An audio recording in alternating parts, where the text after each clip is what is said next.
Now underway here in South Carolina with just 15 days until the general election. And we want to make sure that you are prepared to cast your ballot.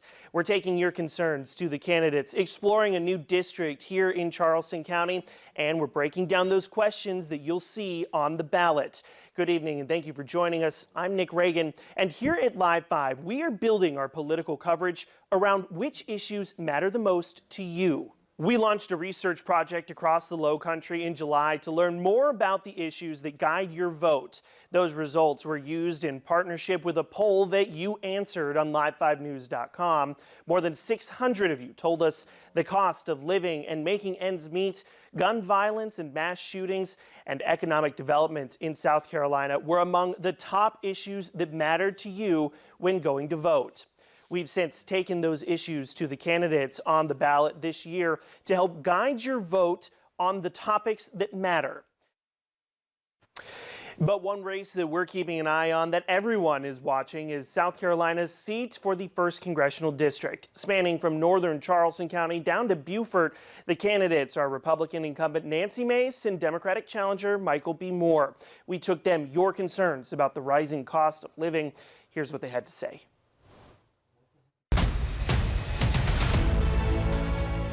And worse yet, with the rise in inflation, wages have not kept up with inflation. So we're earning less and paying more. But what I have done in Congress is vote against the massive spending started and continued by both parties. Republicans and Democrats equally have contributed to our inflation woes that we're seeing today. We saw Republicans last year do a debt ceiling bill that literally had no limits on the debt ceiling. And they, lied to the American people and said, this is good for the economy. It's actually not. It's going to add, we're going to have over $50 trillion in debt in the next decade. Democrats are equally guilty of increased spending. I mean, both parties have spent this country into oblivion. You couple that with the Fed, the Federal Reserve, which Congress doesn't control, but they're printing over $4 trillion in money into the market every single year. It doesn't matter who's president, they're doing this. Obviously, interest rates also have an effect on the economy, but if we can cut spending, if we can cut wasteful spending, take waste, fraud, and abuse seriously, I'd love to see us use AI. I'd love to see us use tech and blockchain to cut down on the massive fraud. We're seeing COVID fraud. We're still paying for that. I think there's a couple issues. One, I think there's a macroeconomic issue around competitiveness. I think, our sort of approach to antitrust issues and laws has been lax, maybe since Reagan. Bigger companies have been gobbling up smaller companies. Certainly that's impacted the news and TV world as well as any others. And so that just keeps pressure. There isn't that competitive pressure to around pricing. I think coming through COVID, I think there were some disruptions around the supply chain, but theoretically those prices should have come back once those supply chain disruptions were smoothed out.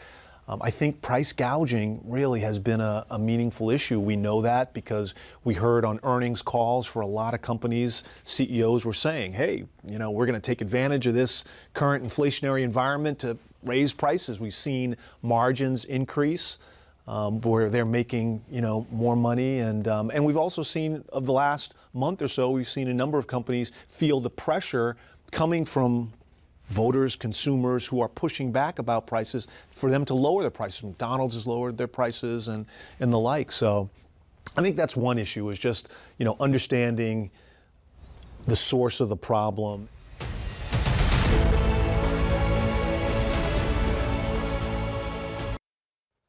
We're going to check back in with them later to hear their stance on the rise in gun violence and what actions they think should be taken at the federal level. But while your representation at the national level is important, your voice in the State House is arguably more impactful on your day-to-day.